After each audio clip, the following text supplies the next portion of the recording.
Howdy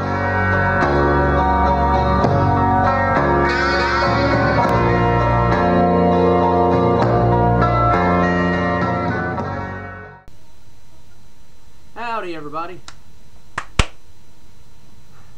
Pre-warning before this review starts, I just drank me some Mio energy drink and I am fired up. I was super sleepy when I was in school learning about the digestive tract, and now I'm all fired up and ready to do a review of some Japanese extreme cinema. This will be the second part of my All Night Long trilogy reviews, and I finally decided on a format for this. Every month I'm going to pick either a trilogy or quadrilogy, and I'm going to review all 4 or 3, depending on what I pick, movies in the series, and do individual reviews for them.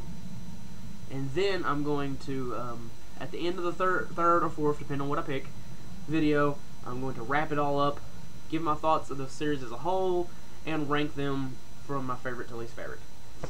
That's what I'm going to do. And as if you watched the first one, you know that I reviewed All Night Long, the original All Night Long. Now I'm reviewing All Night Long Atrocity, which is still, these 3 are still directed by Katsuya Matsumura, I believe is how you pronounce his name, which, Lord knows, I'm probably butchering it. So basically this movie is about a kid named Sunichi, which thank goodness it says on the back of this box here, because I am horrible when it comes to remembering people's names in movies. So basically, what you got here is you got this gang that's led by this rich kid, spoiled rich kid. But for some reason, this rich kid enjoys violence a lot. He runs this gang and they're very brutal, and they begin to bully Sunichi. Sunichi? I guess I say his name? Again, I'm probably butchering it. They basically begin to bully him pretty hardcore. And basically, you never know for sure if the guy is honestly attracted to Sunichi, or if he is just torturing him more, you know, picking on him more, making him believe that he likes him, even though Sunichi, you know, I don't know, maybe Sunichi is gay.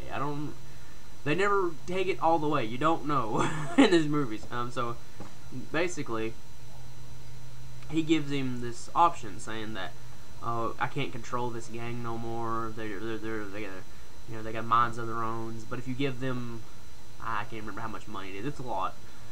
They'll leave you alone." And he agrees to it because he wants to be left alone. Same time this is going on through the movie, you see Sunichi is talking on the computer to this person that's supposed to grant them any wish they want or something like that. Something like that. It's like an online chat room kind of thing, but it turns out to be a scam.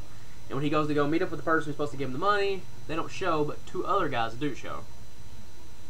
And they begin to talk and, you know, become friends, and Sunichi tells them what's happening, and they agree to give him the money. And he says, "Oh, I'm eternally grateful to you. You know, you saved me. Let's go to my house and we'll have a party to celebrate new friendship." So basically, one of them goes gets his girlfriend and brings him over, and they're eating and drinking and having a good time. And there's a bug in my room when the gang shows up, and they kidnap all of them and begin to torture them. And you know, at that point, there's rape and enemas and all kinds of nastiness, blowtorches. And basically it ends with one of the characters, not gonna say who, not gonna spoil it, snaps and all hell breaks loose. Which I think that's the biggest theme in all 3 of these movies, is a person being taken to their limits mentally before they just break and lose their mind. You know, that's the big theme in these 3 movies, and that's what makes this a trilogy, when there's no reoccurring character, there's no reoccurring cast members. It's just 3 movies directed by the same guy that all have similar tones and themes. So yes, that is the plot for All Night Long Atrocity, and this is the most popular film of the trilogy because, well, it's the most violent. It is the most extreme of the 3. What to say about this movie, man? First time I watched it, my first viewing of it, I was completely blown away. Could not believe it. It'd been a while. It'd been about a year since I'd seen this movie. First time I watched it, I just remember sincerely being like, wow, that is beyond messed up, you know. It's a very, very extreme film, and it's not overly gory. Like, you don't see a lot of the violence. But what makes the movie work is the tone. It is a dark, dark movie. It is one of the most depressing, tone-wise movies I've ever seen. Like, I've seen more depressing films. Like, like I feel like if you've ever seen The Road with Viggo Mortensen, that you're not gonna find much more depressing than that. But I'm just talking about in the tone of the movie. There's this feeling of helplessness throughout the whole thing that never fixes. And not to spoil anything, but it's not one of those movies where at the end it's gonna have a feel-good ending and the good guy wins and the bad guys get their comeuppance. It's not that kind of movie. This is a movie where at the end of it you're like, oh, nothing is good gonna come out of this. Nothing good can happen at the end of this movie, and it doesn't. It's very violent. But like I said, it's not extremely gory. Like, a lot of people seem to be fooled and thinking this is like some kind of gore fest, where you see like, oh, intestines, heads being severed. I mean, you see a lot of violence. There's a lot of on-screen violence, but there's also a lot of off-screen stuff that is equally as bad.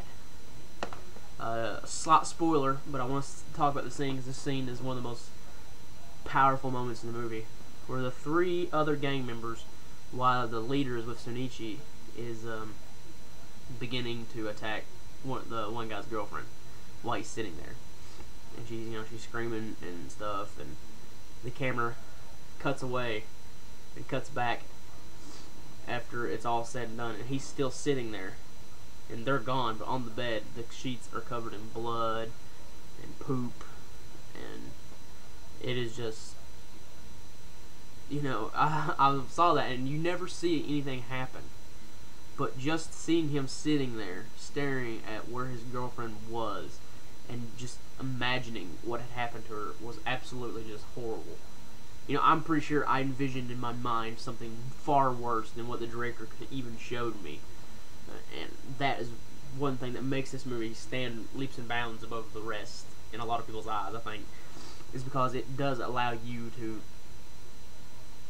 imagine more, I guess, or I don't want to say that and be wrong, but I guess this is my review, so it's okay. But like, that scene alone makes this the most extreme to me, and it doesn't even show anything, but it's just the fact that it's so horrible. You feel so bad for this guy. He's the one character in this movie where you're just truly like, please, you can make it. And it is a tough movie. It is the one that has no humor in it. It has no fun in it. It is just straight through dark, depressing, and there's all kinds of nasty stuff in it. Like, there's pedophilia, I believe. I believe it's this one. But like I said, it's been a while since I watched it. Unfortunately, it hasn't been that long. It's been a few weeks, and when a few weeks happens, things get fuzzy. But I'm pretty sure this is the one that has themes of pedophilia, and like I said, there's rape, there's blood, there's guts, there's enemas, there's drugs, drugged up people who people forced into acts they don't want to do. All kinds of nastiness. I'm sorry, this constant sniffing. My nose is running. I apologize. So yeah, I mean, I don't know what else to say about this movie. I think I just, what sums it up better than anything you could say about it is that it's dark, it's depressing, and it's extreme, and it's nihilistic. It's a great movie. I love it. I love Atrocity. It's, I don't want to spoil my rankings, but there's a good chance that it's going to line up on top. So yeah, All Night Long, Atrocity. I guess I don't think I have anything else to say about it, guys. I hope I either sold you on it or ran you away from it. One of the two. That's what I can hope for in this world. I either make you want to see a movie or make you don't want to see a movie. If you're a fan of the extreme and you don't own this box set, then you're doing yourself an injustice, and you need to go grab it. One thing I should say about Atrocity is that it's shot on video. Atrocity and the final chapter are both shot on video, and I don't want to say it hurts it. It just makes it look cheap to me, but it doesn't bother me.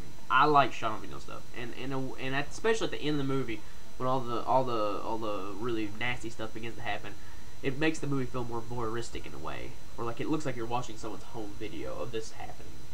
which makes it, probably makes it more realistic and darker. But when you're watching when you're watching the movie, it just feels cheaper than the original because the original was shot on film.